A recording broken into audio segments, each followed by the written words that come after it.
जय जगदम्ब माता की जय। हरे राम राम राम हरे हरे, हरे कृष्ण कृष्ण कृष्ण हरे हरे, हरे राम राम राम हरे हरे, हरे कृष्ण कृष्ण कृष्ण हरे हरे, हरे राम राम राम हरे हरे, हरे कृष्ण कृष्ण कृष्ण हरे हरे, हरे राम राम राम हरे हरे, हरे कृष्ण कृष्ण कृष्ण हरे हरे, हरे राम राम राम हरे हरे, हरे कृष्ण कृष्ण कृष्ण हरे हरे। बोला पुंडली गवरदा हरि विठ्ठल श्री ज्ञानदेव तुकाराम पंढरीनाथ भगवान की जय। माऊली ज्ञानेश्वर महाराज की जय। जगद्गुरु सुत तुकाराम महाराज की जय। जय जय रघुवीर समर्थ।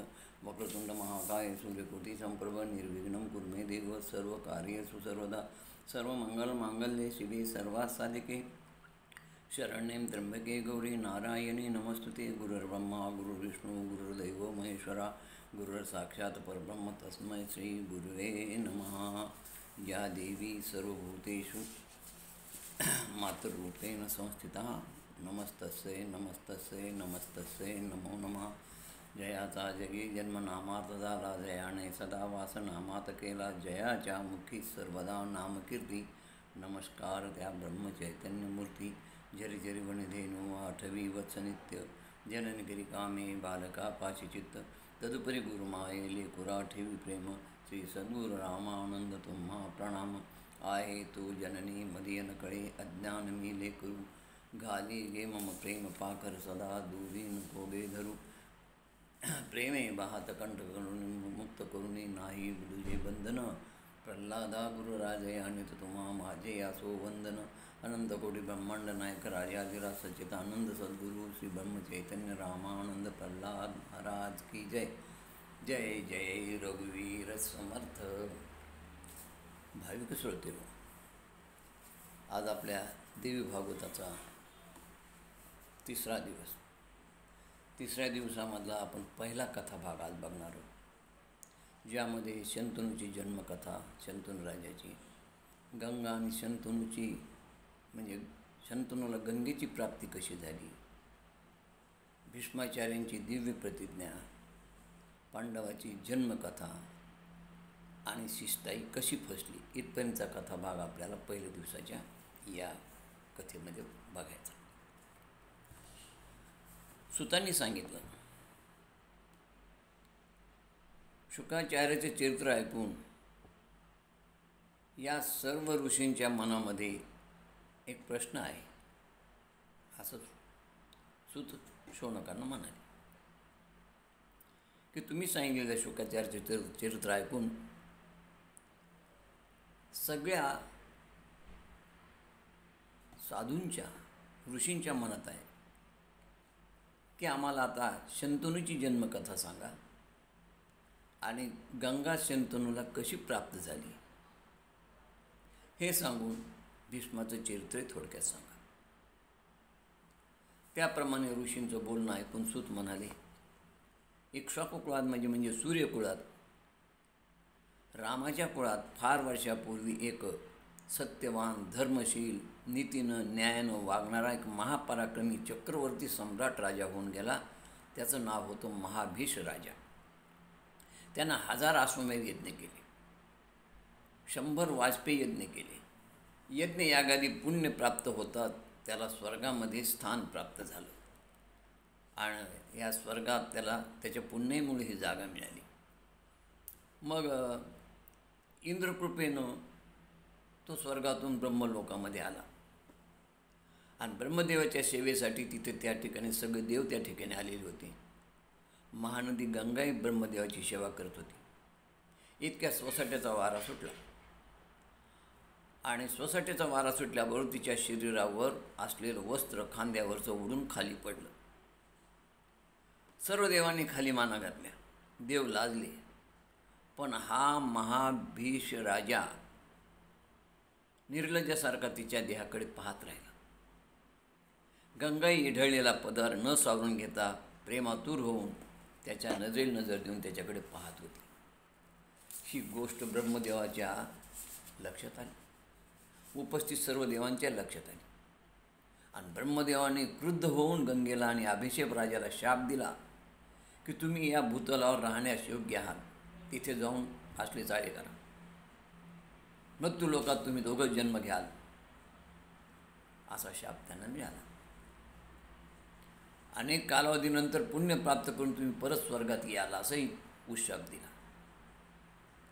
अशा रीतीनं आता हा महाभिषप राजानं भूतलावर येताना मनात विचार केला की भगवंता, माझं पूर्वसंचित पूर्वपुण्य असेल तर मला कुरुवंशात जन्म दे बाबा, आणि तिथं माझा जन्म व्हावा.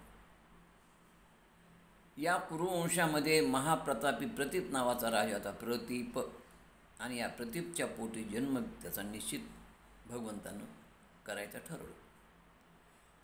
त्याची पूर्वपुण्य असल्यामुळे या प्रतीपच्या वंशात शंतनू राजाचा जन्म झाला.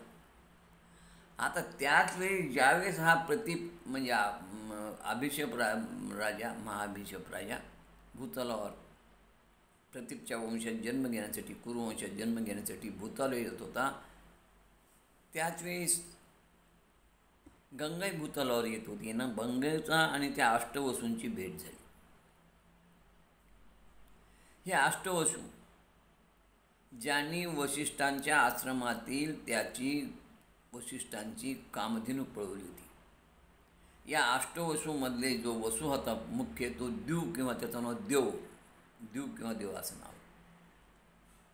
याच्या पत्नीला त्या नंदिनी गायीला पाहताच द्यूच्या पत्नीच्या मनात इच्छा झाली की ही गाय आपल्याला असावी, आणि द्यूनं नंदी आपल्या पत्नीच्या इच्छेनुसार ती गाय वशिष्ठांची पळविली.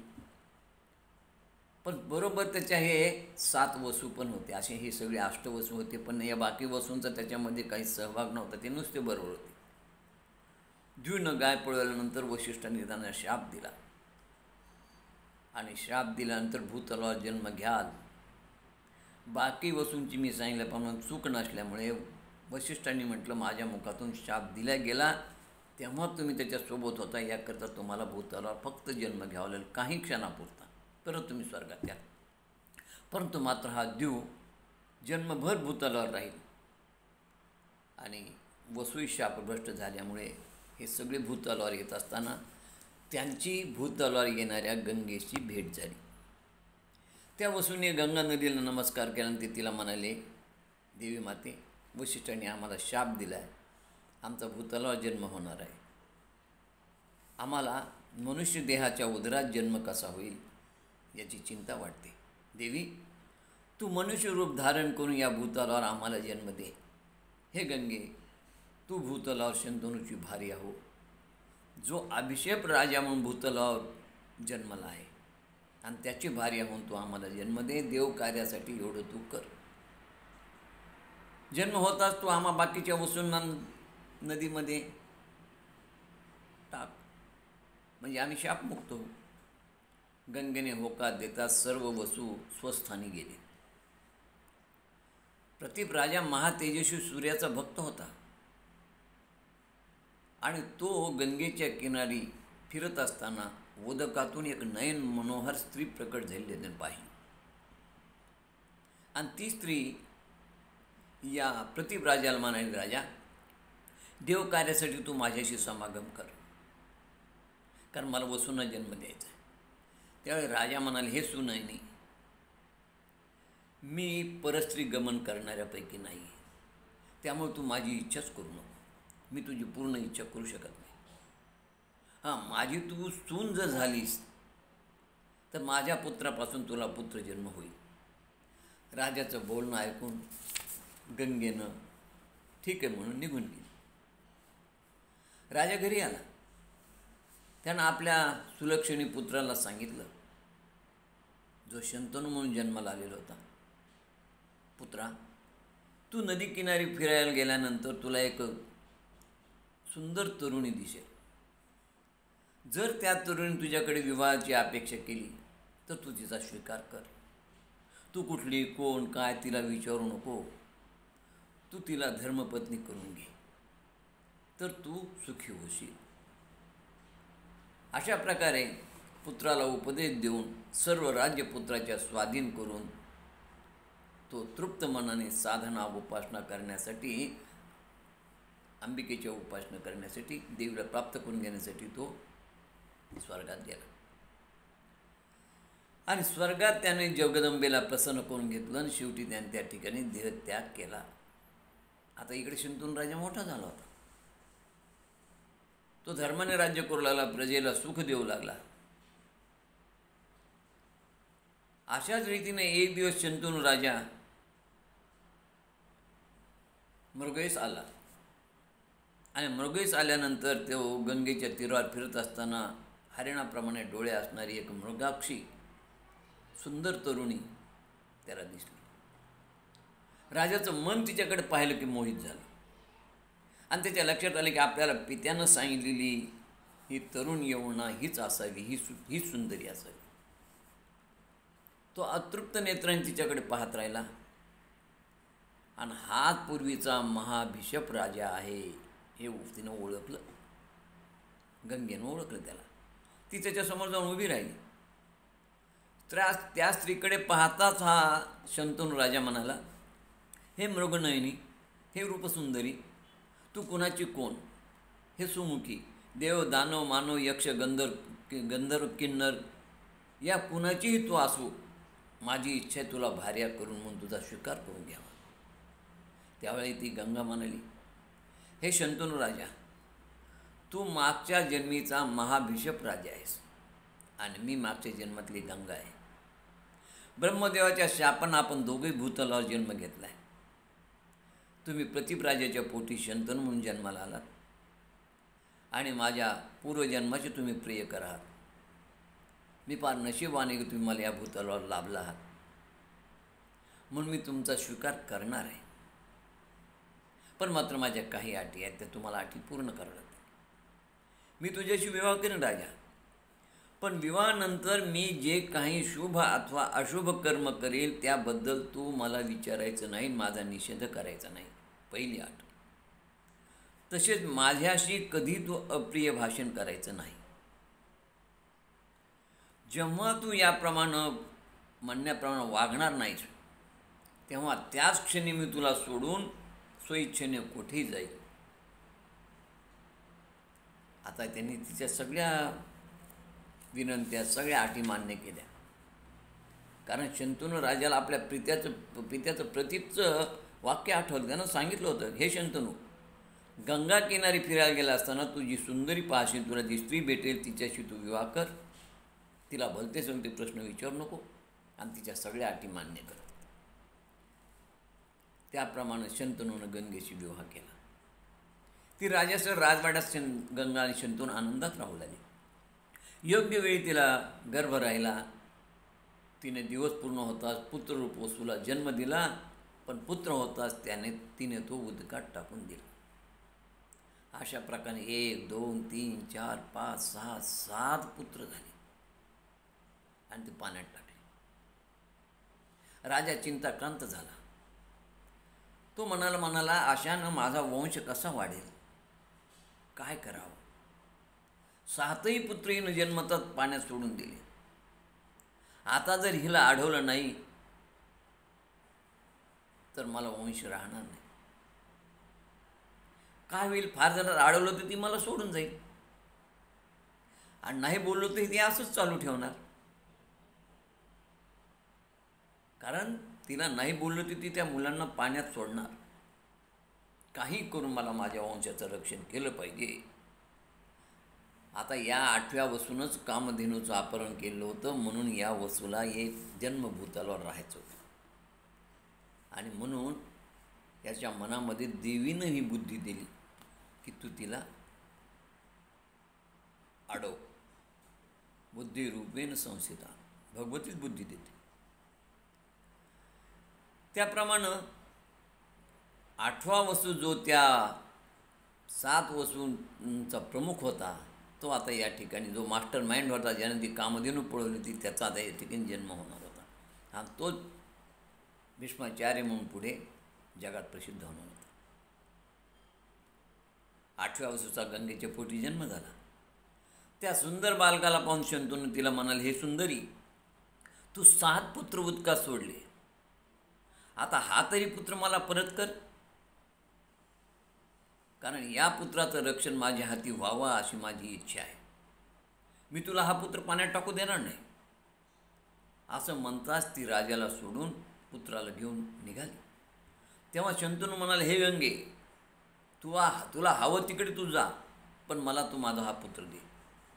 तेव्हा ती गंगा त्याला म्हणेल, हे राजा, तू माझ्या म्हणण्याच्या विरुद्ध वागला आहेस, म्हणून मी कुठेही निघून जाईल. केवळ देव कार्यासाठी मी या भूतलावर जन्म घेतला होता.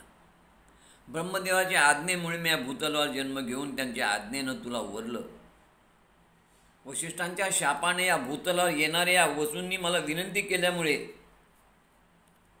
मी हे देवांचंच कार्य समजून त्या 7 वसूंना काही काळापुरता जन्म दिला आणि नंतर मी त्यांना उदकात सोडलं.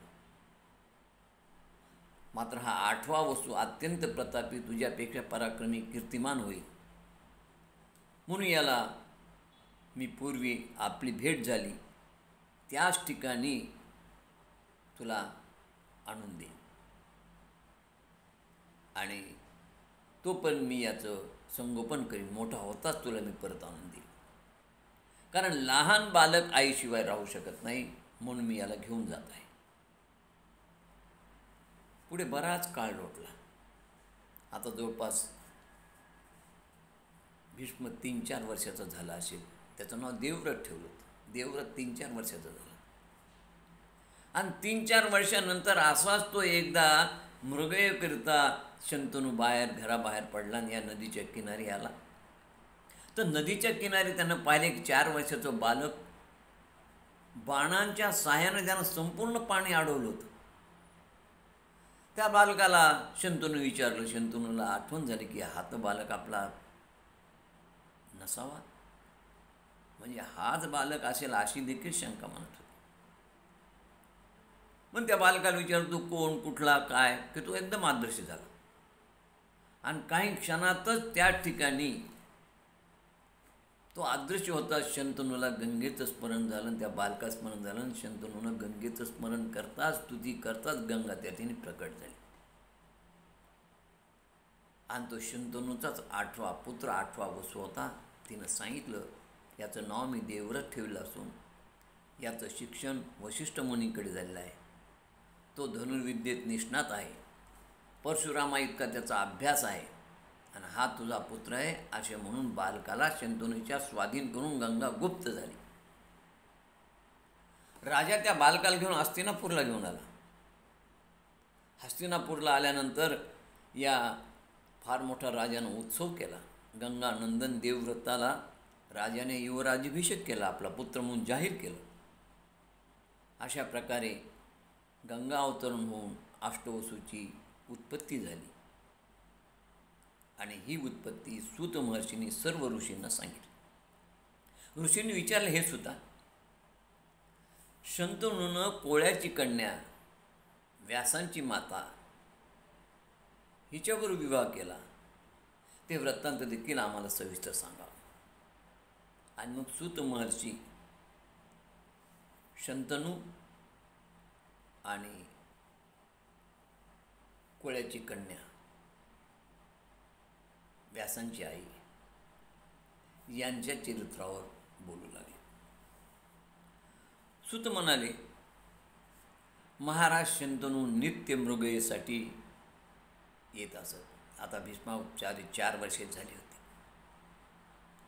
एकदा राजा असाच मृगयेकरता यमुनाच्या तीरावर आला असता त्याला एक सुंदर, अवर्णनीय आणि उत्तम सुगंध येणारी एक स्त्री दिसली.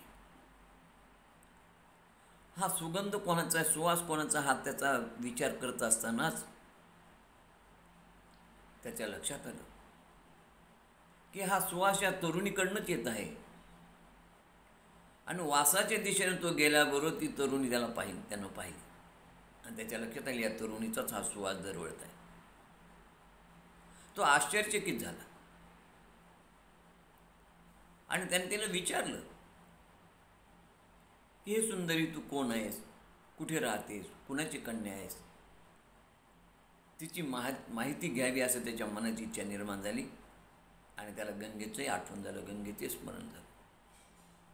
तो त्या तरुणीला पाहून कामातूर झाला. त्यानं त्या तरुणीशी संपर्क साधला. संपर्क साधल्यानंतर विचारलं, हे सुंदरी तुझं नाव काय, तुझ्या अंगाचा एवढा सुवास काय येतो, तू कुणाची कन्या आहेस आणि तू इथे एकटी का विहार करत आहेस, तुझा विवाह तर झाला नाहीस ना, तुला पाहून माझं मन व्याकुळ झालं आहे, तू तुझी माहिती मला सांग.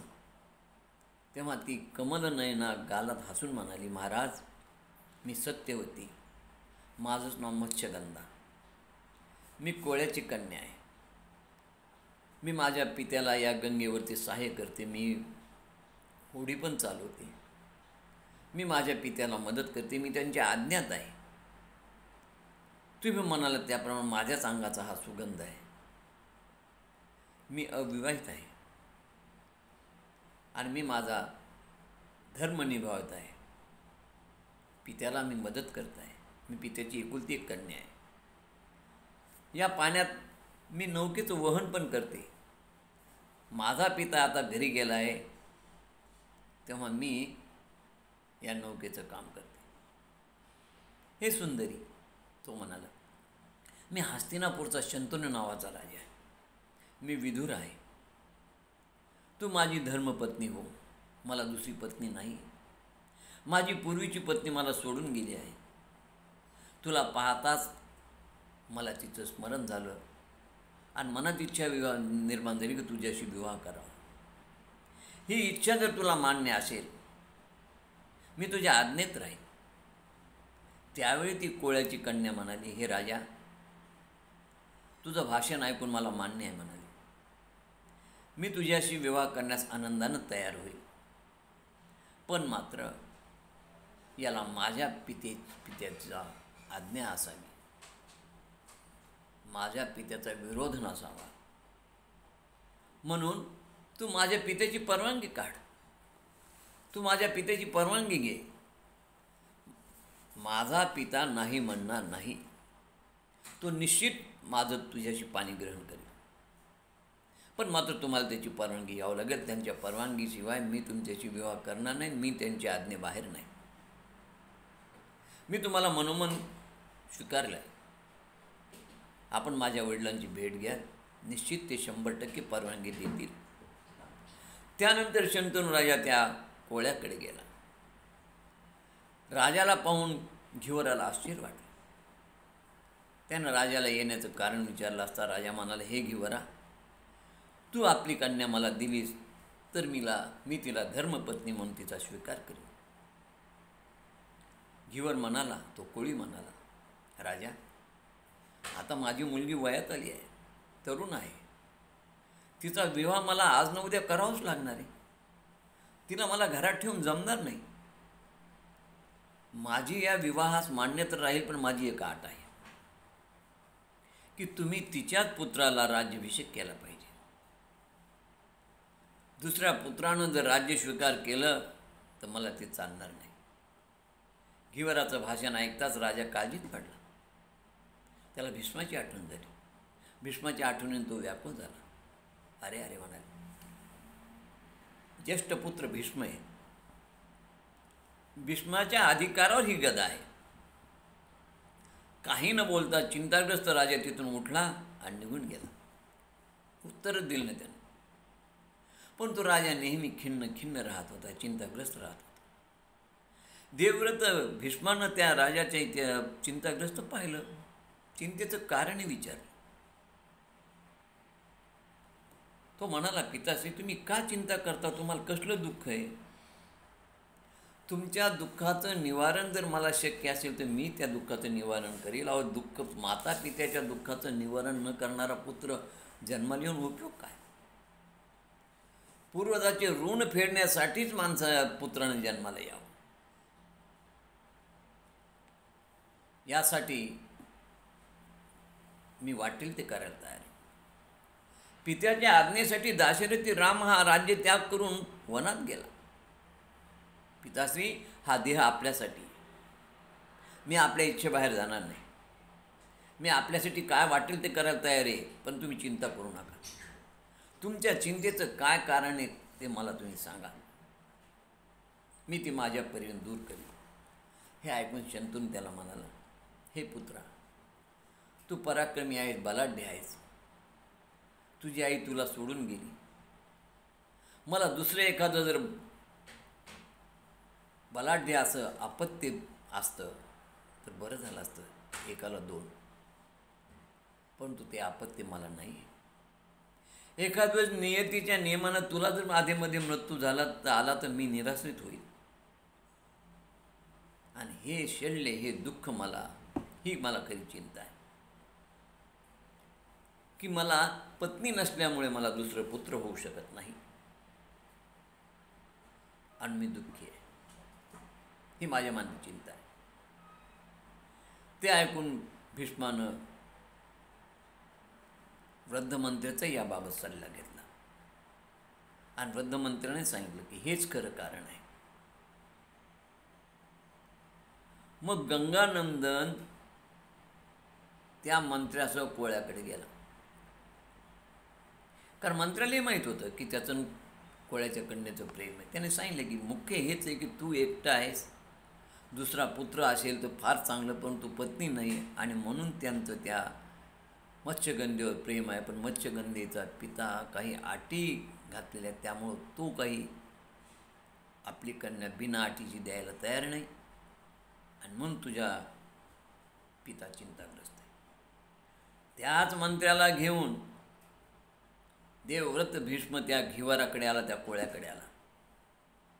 भीष्म त्या घिवराला म्हणाला, हे घिवारा, तू आपली कन्या माझ्या पित्याला दे. ही कन्या माझी माता असल्यामुळे मी तिच्या आज्ञेत राहील. मी राजा न होता तिच्याच पुत्राला राजगादीवर बसवेल. त्यावर घिवर म्हणाला, तू म्हणतोस ते ठीक आहे, पण पुढे तुझ्या विवाहानंतर तुझा एखादा बलाढ्य पुत्र उत्पन्न झाला, तो त्याच्या बलाढ्य, त्याच्या पराक्रमानं तो हे राज्य बळकावून घेईल,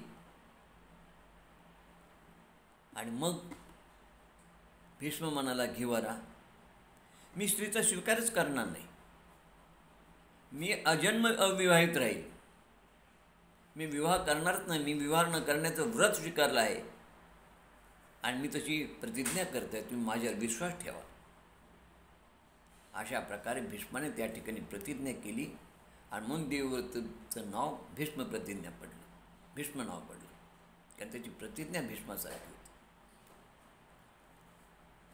मग घिवरानं आपली कन्या शंतनूला अर्पण केली.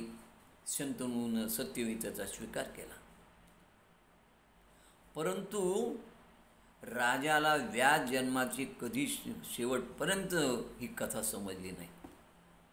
शंतनूला व्यास आपला पुत्र आहे, हा सत्यवतीला पराशर ऋषीपासून झालेला आहे, याचं मात्र शंतनूला शेवटपर्यंत देह त्याग करेपर्यंत माहीत नव्हतं. हे गूढ रहस्य तसंच राहिलं, कुणीच सांगितलं नाही, शेवटपर्यंत समजलं नाही. शंतनूनं मात्र भीष्माला वर दिला की तू माझ्यासाठी एवढं केलंस, तू अनैष्टिक ब्रह्मचर्याचं पालन करणार, तू माझ्यासाठी विवाह करणार नाहीस, आणि म्हणून तू इच्छा मरणी होशील. अशा प्रकारे शंतनूचा आणि मत्स्यगंधेचा विवाह झाला. आता पुढे पांडवांची जन्म. एकदा नारळ आपले व्यास मुनी जान्हवीच्या किनारी आले असताना त्यांना आपल्या आईचं स्मरण झालं आणि ते आईला भेटण्यासाठी म्हणून त्या घिवराकडे आले. तिथे त्यांनी आईची चौकशी केली, तेव्हा त्यांना कळलं की आईचा सत्यवतीशी विवाह झाला, आपला सत्यवतीचा शंतनूबरोबर विवाह झाला. ती महाराणी झाली असून तिला महाप्रतापी शंतनू राजापासून 2 पुत्र झाले आहेत. व्यासांना आनंद झाला. व्यासांना हे कळले की आपल्याला 2 भाऊ आहेत, सावत्र भाऊ. एकाचं नाव होतं विचित्रवर्य आणि एकाचं नाव चित्रांगद. हे दोन्ही व्यासांचे भाऊ. त्यांना हे माहीत झालं की आईला एक ज्येष्ठ पुत्र सावत्र पुत्र आहे, जो शंतनूला गंगापासून झालेला होता.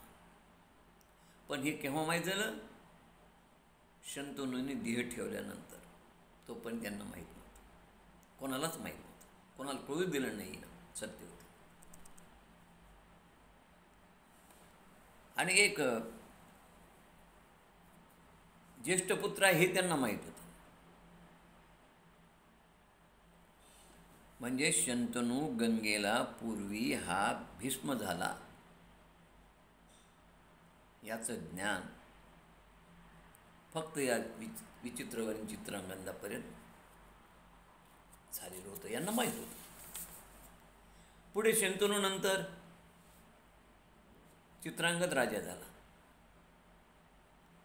या चित्रांगदाचं गंधर्वाशी युद्ध झालं, त्यात हा चित्रांगद मारला गेला.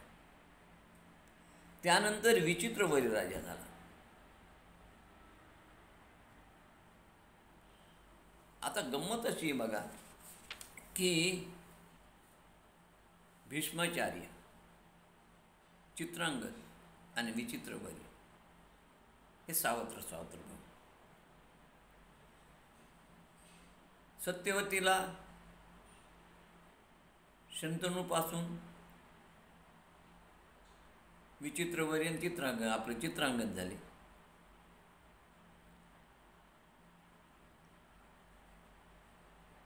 आणि याच सत्यवतीला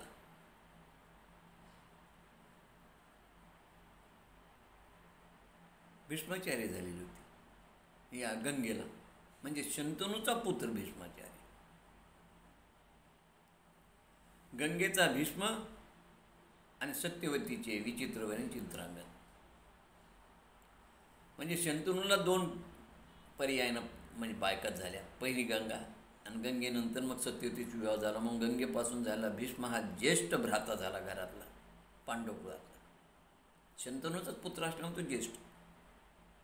आणि नंतर शंतनूला विचित्रवरी चित्रांगद झाले, हे त्याचे भाऊच. माता वेगळी, पिता एकच.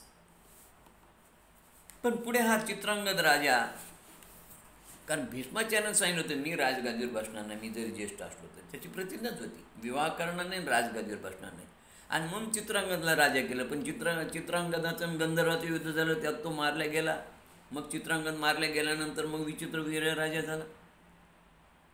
आता विचित्रवीर्याच्या विवाहासाठी भीष्माचार्यानं काशीराजाच्या 3 कन्या विवाह मंडपातून पळवून आणल्या. या 3 कन्यांचं काशीराजानं स्वयंवर ठेवलं होतं. भीष्माचार्याने त्या स्वयंवरात जाऊन युद्ध करून ह्या 3 कन्या विचित्रवीर्यासाठी पळवून आणल्या. या मुलीमध्ये जी मोठी होती अंबा नावाची कन्या, तिचं शाल्व राजावर प्रेम होतं. तिनं जेव्हा हे भीष्माचार्याला सांगितलं तेव्हा भीष्माचार्याने तिला सांगितलं की तू शाल्व राजाकडे जा. तिने सांगितलं मी विचित्रवीर्याशी विवाह करू शकणार नाही, कारण माझं शाल्व राजावर प्रेम आहे. तेव्हा भीष्माने तिला शाल्वकडे परत पाठवलं. पण मात्र शाल्व राजाने आता तिचा स्वीकार केला नाही. ती म्हणाली तुला भीष्माने पळून येईल, तू भीष्माशी विवाह कर. पण भीष्माने सांगितलं, ती आली तिनं सांगितलं की शाल्वराजे माझा स्वीकार करायला तयार नाही, आता तुम्ही माझ्याशी विवाह करा. तो पण या दोन्ही बाकी बहिणींचा विवाह विचित्रवीर्याबरोबर झाला. परंतु भीष्माचार्य मात्र त्या अंबाबरोबर विवाह करायला तयार नव्हते. तेव्हा तिनं देहत्याग केला आणि भीष्माचार्याचा बदला घेण्यासाठी ती शिखंडी म्हणून जन्माला आली. विचित्रवीर्याचा अंबिका आणि अंबिकेबरोबर संसार चालू झाला. परंतु विचित्रवीर्याला क्षयरोग होता. त्यामुळं तो पुत्र होण्याच्या अगोदर संतती व्हायच्या आधीच त्याचा मृत्यू झाला. तो थोडा हलक्या कानाचा होता, व्यसनी होता, तशातच त्याला तो रोग झाला. पण गंमत अशी आहे, चित्रांगद मारला गेला, विचित्रवीर्य मेला, भीष्माचार्य वृद्ध झाले. पण मात्र त्यांची आई चिर तरुणच होती, कारण पराशर ऋषीनं दिला तिला उशाप होता. वर होता. आता या आईला चिंता वाटू राहिली की माझा वंश कसा टिकावा. चित्रांगद मारल्या गेला, विचित्रवरीचा मृत्यू झाला, आणि म्हणून हा वंश पुढे टिकावा म्हणून सत्यवतीनं भीष्मांना अंबालिकाशी विवाह करावा म्हणून विचारलं, पण भीष्माचार्याने नकार दिला. मग सत्यवतींना व्यासांची आठवण झाली की त्यांनी सांगितलं की आई, काही संकट आलं तू माझं स्मरण कर. आणि सत्यवतीने व्यासांना निमंत्रित करून त्याच्या मदतीनं वंश वाढवावा असा विचार तिनं या सत्यवतीनं आपला हा विचार यांच्यासमोर मांडला भीष्माचार्यासमोर. भीष्माचार्याने त्याला होकार दिला आणि मग तिनं व्यासांचं स्मरण केलं. आता ही जी नियोगनिधी पद्धती आहे ही त्या काळामध्ये समाज मान्य होती, समाजात रूढ होती. राजाचा वंश टिकावा, एखाद्या राजाचा कुळाचा वंश टिकविण्यासाठी ही प्रथा रूढ होती त्या काळात, ही परंपरा होती. कारण अचानक युद्ध व्हायचे आणि युद्धामध्ये एखादा तरुण राजा मारला गेला आणि त्याला पुत्रसंतती नसेल, लग्न झालं, विवाह झाल्याबरोबर लगे युद्धाचं फरमान आलं, एखाद्या राजानं स्वारी केली आणि संतती व्हायच्या आतच तो युद्धाला गेला आणि त्या ठिकाणी मारला गेला, तर मग पुढे त्याचा वंश कसा चालवायचा. म्हणून त्या राजाच्या पत्नीचा नियोगनिधीनं तिला पुत्रप्राप्ती करून घेण्याचा समाजमान्य अधिकार त्या काळात होता. आणि म्हणून सत्यवतीनं व्यासाचं स्मरण करतात व्यास हजर झाले. सत्यवतीने व्यासांना सांगितलं की चित्रांगद, विचित्रवरी दोघेही जग सोडून गेले आहेत. आता शंतनूचा वंश कसा वाढावा ही मला काळजी आहे. तेव्हा आपल्यापासून, आपल्या तेजानं, आपल्या वीर्यानं या वंशाची वृद्धी व्हावी म्हणून मी तुझं स्मरण केलं. व्यासाने मातेची आज्ञाशील सावंद्य मानून सहकार्य करायची तयारी दाखवली. भीष्माचार्याची हीच इच्छा होती की व्यास संकल्पाने अंबालिका यांना पुत्रप्राप्ती व्हावी. आणि सत्यवतीचा जो विचार आहे वंशवाढीचा तो योग्य आहे. मग हे नियोजन पद्धतीचं तंत्र या दोन्ही सुनांना सत्यवतीनं कळवलं. त्याप्रमाणे यांना सांगितलं की तुम्हाला वंश वाढवण्यासाठी आपण व्यासांच्या मार्फत तुमच्यामध्ये गर्भधारणा करणार आहोत. त्या सुनांना कळविल्याबरोबर व्यास महर्षी हजर झाले. ते अंबिकेच्या महालात गेले, पण मात्र अंबिका घाबरली होती. तिनं समागमाच्या वेळी डोळे बंद करून घेतले आणि तिच्या त्या भीतीपोटी तिला जो पुत्र झाला तो आंधळा धृतराष्ट्र जन्माला. आंधळा धृतराष्ट्र जन्माल्यानंतर मग सत्यवतीनं व्यासांना अंबालिकाकडे पाठवलं. पण हा पुत्र आंधळा जन्माला आणि ती आपल्या बहिणीला झालेली भीती वाटल्यानंतर हिच्या मनामध्ये भीती निर्माण झाली. भीती निर्माण झाल्यानंतर तेच तिला सहन होईना व्यासांचं. ती घाबरली, पांढरी स्फटिकाप्रमाणे पडली आणि त्यातच तिला गर्भधारणा झाली. आणि गर्भधारणानंतर तिचा गर्भ देखील पांढरा फट्ट जन्माला आला. पांढऱ्या रंगाचा आणि पांढरा स्फटिकासारखा तो गर्भ असल्यामुळे त्याचं नाव पांडू ठेवलं. असं काही ठिकाणी वर्णन नाही की त्याला त्या भीतीमुळे त्या पांडूला पंडुरोग झाला.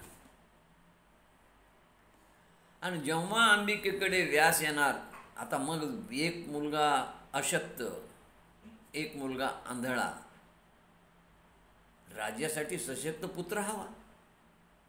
आणि म्हणून मग या मातेनं, सत्यवतीनं सांगितलं की अंबिकेला की अंबिके परत तुझ्याकडे आम्ही व्यासाला बोलवणार आहोत, कारण आंधळा पुत्र आणि अशक्त पुत्र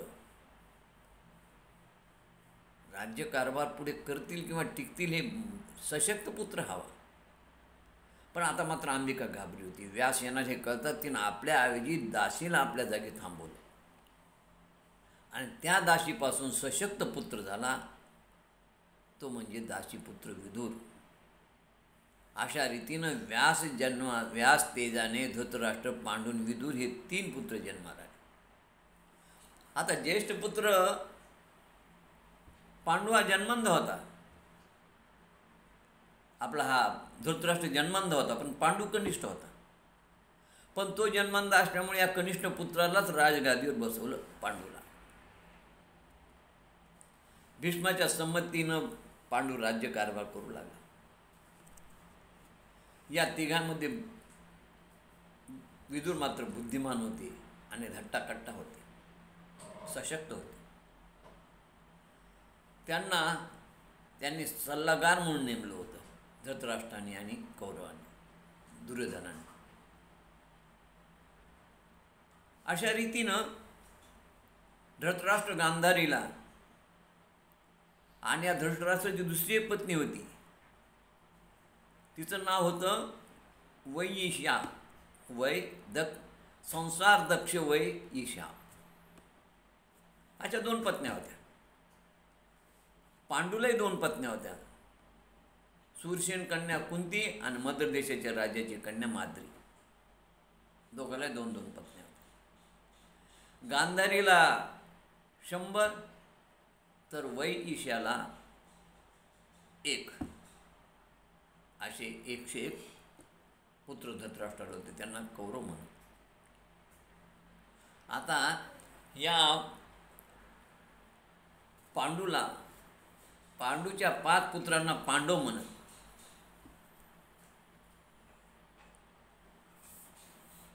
ही जी कुंती होती, कुंतीला बालपणी कुमारी असताना कर्ण नावाचा सूर्यापासून एक पुत्र झाला होता. पांडूची पत्नी, सूरसेन राजाची कन्या.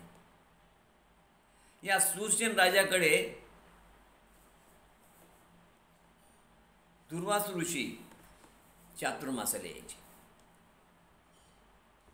आणि कुंती त्या पितेच्या घरी राहत असताना पुढे नंतर पांडूची विवाह झाला. ही सूरसेनाची कन्या कुंती भोजराजाला सूरसेनानं दत्तक म्हणून दिली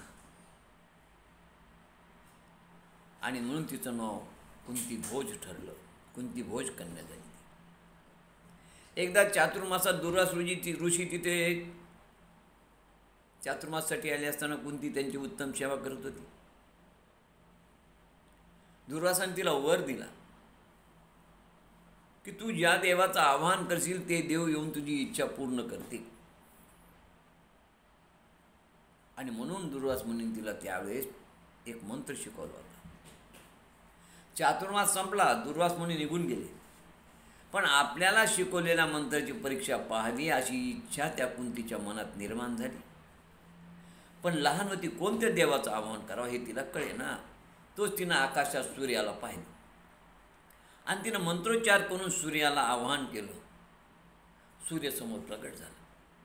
तिला आश्चर्य वाटलं, अरे बापरे, काय मंत्रशक्ती. ती घाबरली, थरथर कापू लागली. तिला फक्त मंत्राची शक्ती पाहिजे होती, तिची इच्छा नव्हती की पुत्र प्राप्त व्हावा. आणि त्याच क्षणी ती रजस्वला झाली. तिनं सूर्याला नमस्कार करून ती म्हणाली, महाराज, मंत्रोच्चार करताच आपण प्रकट झालं.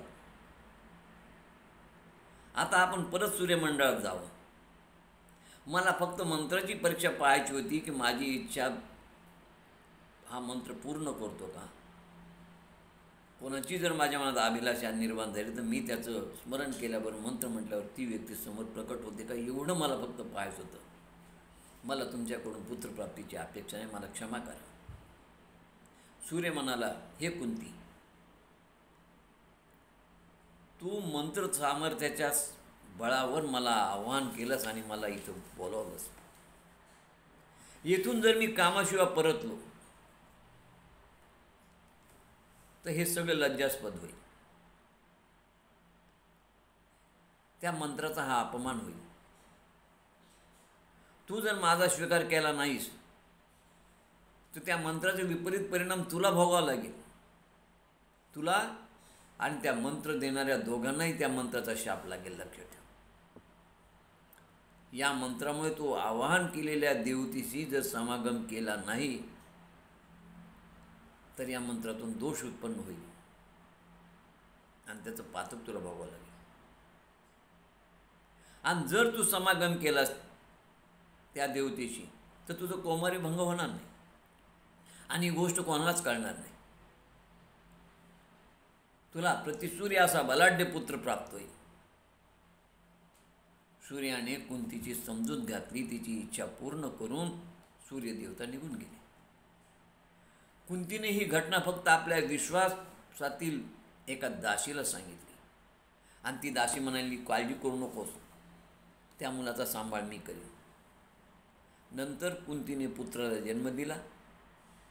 लोकनिंदेला भिवून तिनं तो पुत्र त्या दासीला दिला. तिचं नाव तर राधा आणि म्हणून कर्णाचं नाव राधे पडलं. या दासीनं त्या राधेचं प्रतिपाल केला, सांभाळ केला आणि नंतर मग पुढे पांडूनं कुंतीशी विवाह केला. स्वयंवर झालं. दुसरा विवाह पांडूचा माद्रीशी झाला. एकदा पांडूने रतिक्रीडेमध्ये मग्न असणाऱ्या हरिणाचा वध केला. परंतु तो हरिण पूर्वजन्मेचा एक मुनी होता आणि त्याला हरणाचा जन्म प्राप्त झाला होता. रतिक्रीडेत असणाऱ्या त्या हरणाचा म्हणजे त्या मुनीचाच त्याने वध केला. मग त्या मुनीनं मरताना मूळ रूप घेतलं ऋषीचं आणि पांडूला शाप दिला. ज्या अर्थी रतिक्रीडेत मग्न असताना तू माझा वध केलास त्या अर्थी तूच तुझ्या पत्नीशी समागम करशील, त्याच वेळी तुला मृत्यू प्राप्त होईल. मुनीच्या शापामुळं पांडूला दुःख झालं. तो आपल्या दोन्ही पत्न्यासोबत काही काळ गंगा किनारी घालू लागला. एक दिवस तो त्याने कुंतीला म्हटलं, हे पहा कुंती, आता माझ्यापासून तुम्हाला पुत्र होणं शक्य नाही ऋषीच्या शापामुळं, पण आपल्या वंशाला पुत्र हवा. त्याकरता माझ्या परवानगीनं तुम्ही कोणातरी ऋषी मुनीबरोबर नियोग निधीचा वापर करून, आता त्याला टेस्ट ट्यूब बेबी म्हणतात, पुत्रप्राप्ती करून घ्या. माझी तुम्हाला आज्ञा आहे. तुम्हाला माझ्या आज्ञेमुळे कसलाही दोष लागणार नाही. त्यावर कुंती म्हणाली, हे राजन, तुम्ही दुःखीन शोकाकुळ होऊ नका. तुमचं हे मनोरथ 100% पूर्ण होईल. योगायोगानं बालपणी मी दुर्वास मुनीची सेवा केल्यामुळे मला बालपणी दुर्वास मुनी असा एक मंत्र दिला आहे. त्या मंत्राचं सामर्थ्य एवढं आहे की मी ज्या देवांचं आवाहन करील तो देव माझ्याजवळ येतील, माझ्या अधीन होऊन ते मला पुत्र देतील. आणि पतीची आज्ञा घेऊन कुंतीनं देवश्रेष्ठ यमराजाला बोलावलं. यमधर्माचं, यमराजाचं, यमाचं स्मरण केलं. त्याच्याशी समागम होऊन कुंतीला यमराजापासून धर्मराज युधिष्ठिर प्राप्त झाला. नंतर तिनं वायुदेवचं स्मरण केलं, त्यांना आवाहन केलं आणि वायुदेवतापासून भीमसेन झाला. नंतर तिनं इंद्राला आवाहन केलं, इंद्र प्रकट झाले. इंद्रापासून अर्जुन झाला. असे 3 बलवान पुत्र कुंतीला प्राप्त झाले. कुंतीला 3 पुत्र प्राप्त झाल्याचं पाहून माद्री पांडुराजाकडे आली आणि ती त्या पांडुराजाला म्हणाली की माझी इच्छा आहे, मलाही पुत्र व्हावे. माद्रीचं बोलणं ऐकून पांडूने कुंतीला विनंती केली. तेव्हा त्या दयाळू कुंतीनं आपलं मंत्र सामर्थ्य त्या माद्रीला दिलं आणि पतीच्या आज्ञेत राहणाऱ्या माद्रीनं अश्विनी कुमारांच्या 2 पुत्रांना आवाहन केलं, त्यांचं स्मरण केलं आणि त्या 2 पुत्रापासून एकापासून नकुल आणि दुसऱ्यापासून सहदेव असे 2 पुत्र तिला प्राप्त झाले. अशा प्रकारे पंडूराजाला 5 पुत्र झाले. तेच पुढे पांडव म्हणून प्रसिद्ध झाले. आता पंडूराजा आजारानं मरणासन्न झाला होता. पण माद्रीला पाहताच त्याच्या मनामध्ये काम जागृत झाला. तो कामविव्हल झाला. त्यानं माद्रीची पीडा करण्याचा प्रयत्न केला. बरं, त्याला त्याचा मृत्यू जवळ दिसत होता, समोर दिसत होता. आणि त्यातच तो मरण पावला. कारण पांडुराजा शिकारीत गेला असता त्यानं त्या हरिण जोडप्याचा प्रणय क्रीडेमध्ये वध केला होता. तो ऋषी होता किंदम ऋषी, किंदम. आणि किंदम ऋषीनं हा शाप दिला होता की तू तुझ्या पत्नीशी समागम करशील, तुला मृत्यू होईल. किंदम ऋषीचा शाप होता. अशा रीतीनं माद्रीला खूप दुःख झालं. तिनं आपले दोन्ही पुत्र कुंतीच्या स्वाधीन केले आणि ती स्वतः पांडुराजाबरोबर सती गेली. पुढे कुंती एकटीच त्या 5 मुलांना घेऊन हस्तिनापुराला आली. आता पांडूला झालेला शाप सर्वांना माहीत होता की पांडूपासून तर पुत्र होणार नाहीत. मग या दोघींनी पुत्र झाले कसे? कुंती तर सती गेली, आपलं माद्री तर सती गेली. मग ते कुंतीला विचारू लागले. आणि मग कुंतीला विचारल्यानंतर कुंतीनं सांगितलं की माझे आणि माद्रीची मुलं आहेत म्हणे. पंडूच्या आदेशानं, पतीच्या आदेशानं आम्ही नियोग निधीचा वापर करून हे 3 पुत्र मला आणि 2 पुत्र माद्रीला झाले. हे माझ्या पतीच्या इच्छेनंच झालेलं मात्र. आणि हे आपल्या कुलातील देवापासून झालेले आहे, म्हणून यात दोष नाही आहे. पण याच्यावर कोणाचा विश्वास बसेना. तेव्हा कुंतीनं त्या देवतांना आवाहन केलं. त्या सगळ्या देवता आकाशात आल्या आणि त्या देवतेने सांगितलं की काळजी करू नका, हे पुत्र आमचे आहेत, आमच्यापासूनच झालेले आहेत. तेव्हा हस्तिनापूरच्या लोकांना आनंद झाला आणि सर्वांनी त्या पुत्रांचा स्वीकार केला.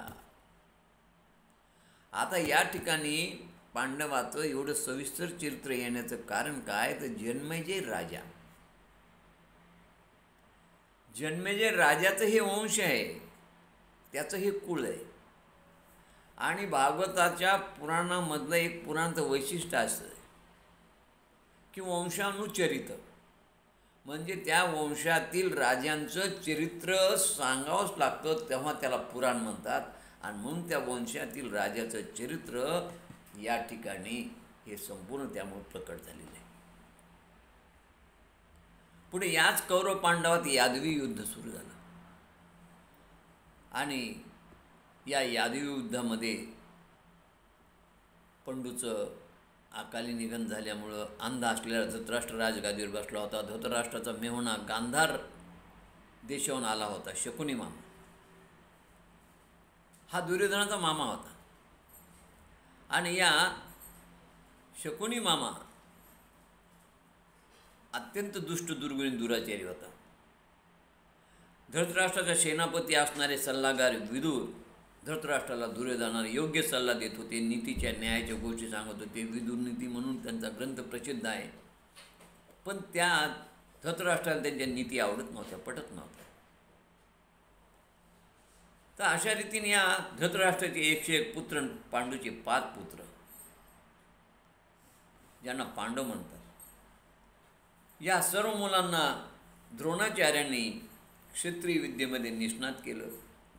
भीष्माचार्यांनी त्यांना मार्गदर्शन केलं. थोरला मुलगा मात्र दुर्योधन हा पांडवाचा नेहमी द्वेष करायचा. त्यांनी पांडवाच्या हत्येचा कट रचला. शालीन पत्नी द्रौपदीची विटंबना केली. दूध क्रीडेत त्यांची फसवणूक केली.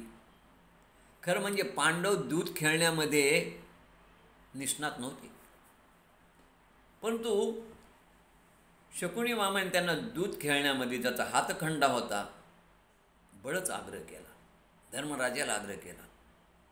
आणि धर्मराजाला सांगितलं, वडीलधाऱ्या माणसाची इच्छा मोडू नये. आता धर्मराजे धर्मानं वागणारे होते. ही सगळी शकुनी मामाची दुर्योधनाचं नियोजन होतं. पांडवांना फसवण्याचा प्रयत्न केला. त्यासाठी त्यांनी ही दूध क्रीडा मुद्दाम ठरवली आणि त्या दूध क्रीडेमध्ये हे निष्णात नसलेले पांडव हरले. मग या दुर्योधनाने शकुनी मामानं राज्य मिळवलं पूर्ण. असे कुटील डाव त्यांनी टाकले.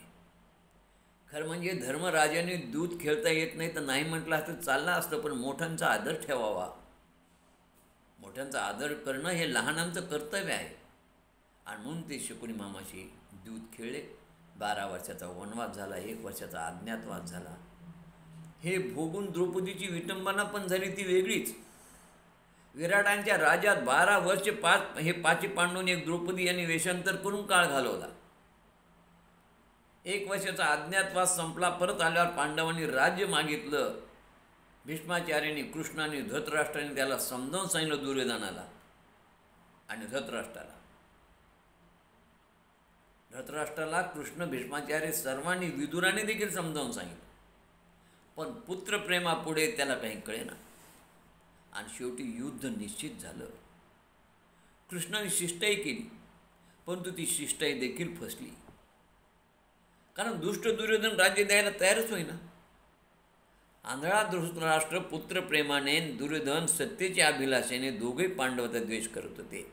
राज्य देणं तर दूरच राहिलं, उलट दुर्योधनानं पांडवाला खूप त्रास दिला, त्यांचा नाश करण्याचा प्रयत्न केला. त्याला त्यात अपयश आलं. युद्ध किंवा संहार नको असं पांडवांना नको होतं. म्हणून त्यांनी फक्त पोट भरण्यापुरती 5 गावं मागितली. पण सुईच्या अग्रटोकावर बसेल एवढी माती मी देणार नाही असं दुर्योधनानं निक्षून सांगितलं. भीष्माचार्य, द्रोणाचार्य, कृपाचार्य आदींची इच्छा होती की पांडवांचा अर्ध्या राज्यावर हक्क आहे, त्यांना अर्धे राज्य द्यावं. पण दुर्योधनानं सांगितलं मुळीच देणार नाही. श्रीकृष्ण परमात्म्याची ही इच्छा होती. हे युद्ध टळलेलं बरं. युद्धामुळे खूप हानी होणार याची जाणीव भीष्माचार्य, द्रोणाचार्य, कृपाचार्य यांना होती. आणि कृष्णाने शिष्टाई करून पाहावी सगळ्यांची इच्छा होती. आता कृष्णाच्या शिष्टाईमागे 2 हेतू होते. एक तर शांततेच्या मार्गाने तोडगा निघाला तर दोन्ही पक्षांना उत्तमच. नाही तर जो शिष्टाई मोडेल त्याच्यावरती सर्व जीवितहानीचं पाप लागेल. आणि म्हणून कृष्णाने शिष्टाई केली. पण दुर्योधनाने शिष्टाई मोडली. कृष्णाने कृष्णाचं काम केलं. आता युद्धाशिवाय पर्याय नव्हता. भीष्म, द्रोणाचार्य, कृपाचार्य, कर्ण यासारखे योद्धे दुर्योधनाकडे होते आणि त्यांच्या त्या पराक्रमावरती दुर्योधनाचा फार विश्वास होता. म्हणून युद्ध जवळपास निश्चित झालं होतं. खरं म्हणजे पांडवाची बाजू सत्याची होती आणि कौरवाची बाजू असत्याची होती, अन्यायाची होती. युद्ध टाळले जावे कारण युद्धाने संहार होतो. परंतु जर समजा पांडवांना युद्ध टाळलं असतं, युद्ध टाळलं जावं यासाठी शिस्तही यशस्वी होणं आवश्यक होती. आणि हे युद्ध टाळण्यासाठी प्रेमानं टाळायला पाहिजे होतं. पांडवांना 5 गावं देऊनही युद्ध टाळता आलं असतं. परंतु दुसरा असा मुद्दा येतो की पांडवांनी जर युद्ध टाळलं असतं, ठीक आहे नको आम्हाला 5 गाव, तर कौरवाच्या दुष्ट प्रवृत्तीचा, अधर्माचा विजय झाला असता आणि त्याच वृत्तीला जगात मान्यता मिळाली असती. म्हणून न्यायासाठी पांडवांना युद्ध करण्याची आवश्यकता होती. वरवर पाहता शिष्टाई फसली. पण शिष्टाई फसण्याचा परिणाम पांडवाच्या विजयात पाहायला मिळतो. कृष्ण परमात्माचं नियोजनच असं होतं की शिष्टाई जर योग्य रीतीनं झाली तर युद्ध टळेल, पांडवांना अर्ध राज्य मिळेल, 5 गावं मिळतील पोट भरण्यापुरती, संपलं. आणि शिष्टाई जर मोडली तर युद्ध निश्चित आहे. शिष्टाईमध्ये समजा दुर्योधनाने शिष्टाई मान्य करून युद्ध करायचं नाही ठरवलं, काय द्यायचं, अर्ध राज्याने 5 गावं जरी द्यायची तयारी ठेवली तरी ठीक आहे, समाधानी आम्हाला. पण जर त्यानं युद्ध समजा करायचं ठरवलं, युद्धाशिवाय 5 गावे देणार नाही असं ठरवलं,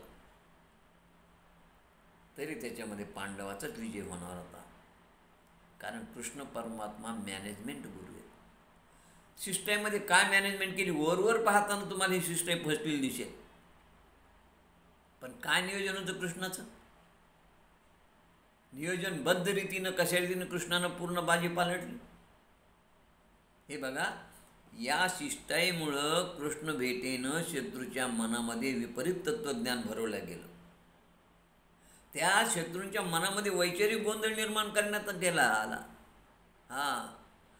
या दुर्योधनाचे जे मातब्बर पराक्रमी जे शिपाई होते त्याच्यामध्ये भीष्माचार्य, द्रोण, कृपाचार्य, कर्ण यासारख्या मातब्बर लोकांच्या मनामध्ये वैचारिक गोंधळ निर्माण केला या शिष्टाईनं.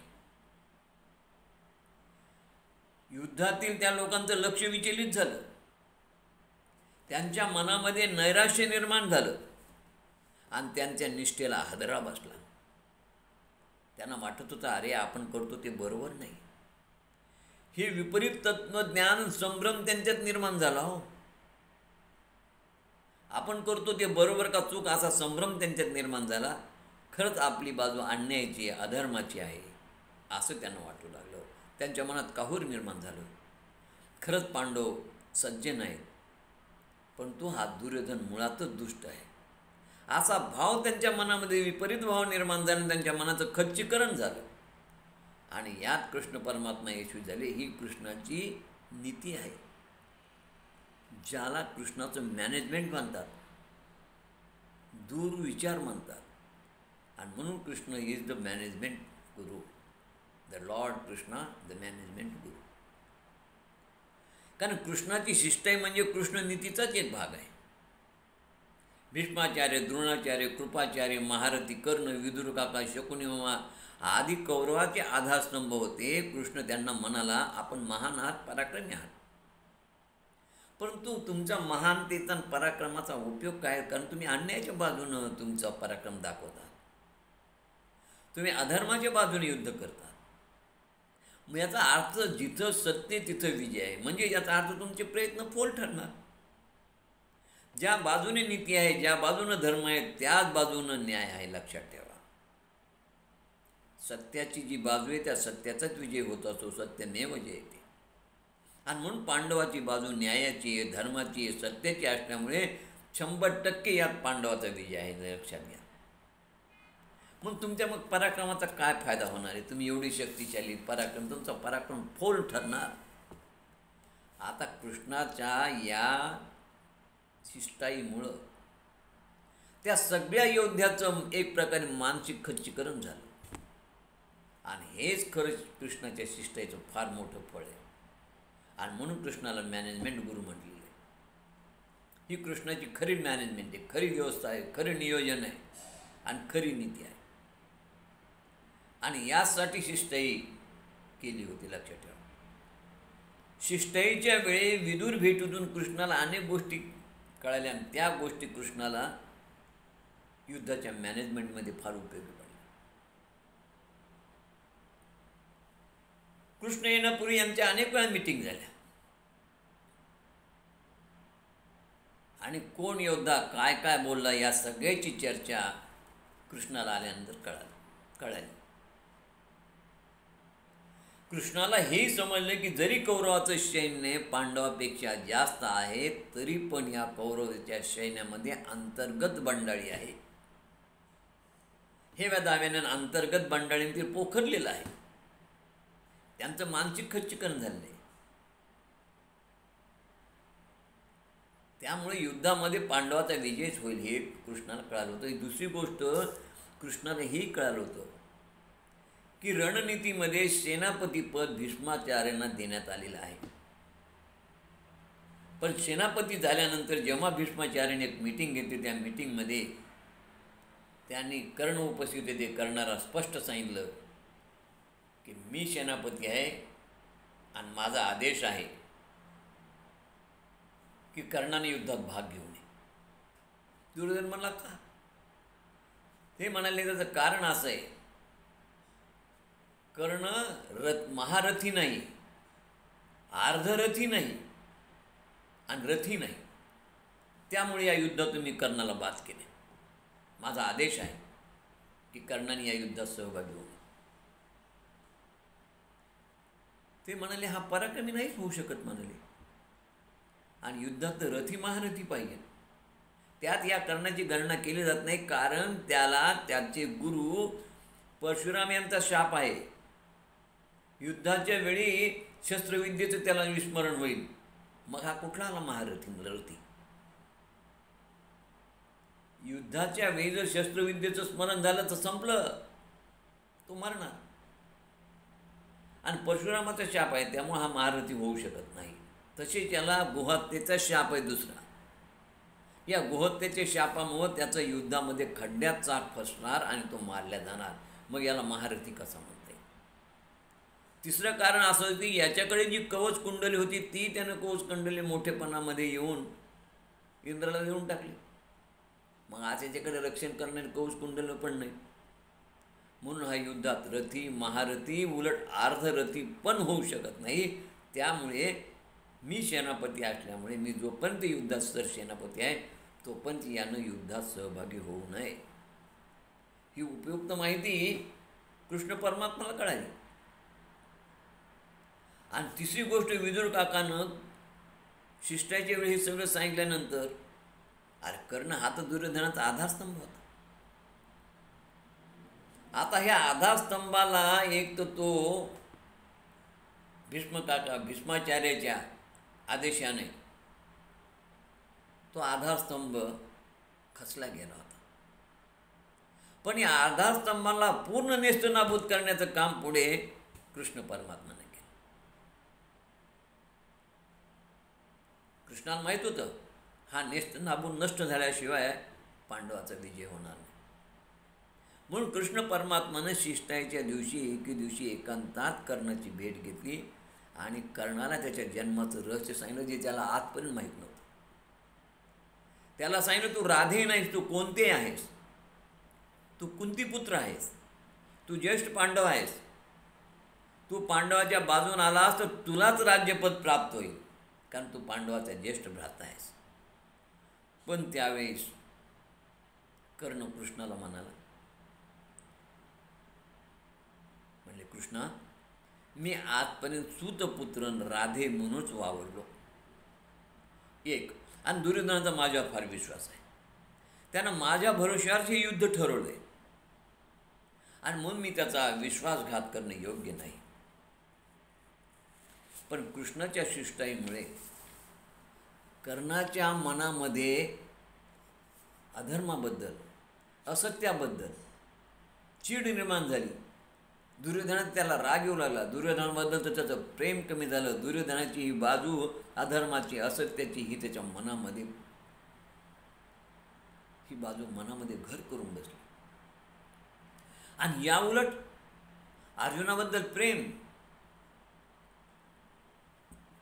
भीमाबद्दल त्याच्या मनामध्ये आपुलकी आणि धर्मराजाचा धर्म त्याला आवडू लागला. म्हणून तो कृष्णाला म्हणाला, कृष्णा मी पांडवाचा वडील भाऊ आहे, हे पांडवाला कळू नये बरं. कृष्ण म्हणाला का?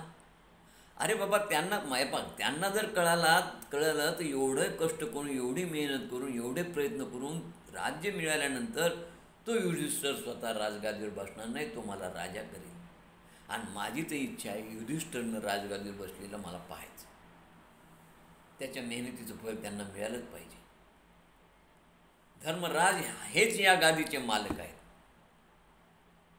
आणि धर्मराज युधिष्ठिराला राजगादीवर बसलेला पाहावं ही माझी इच्छा आहे.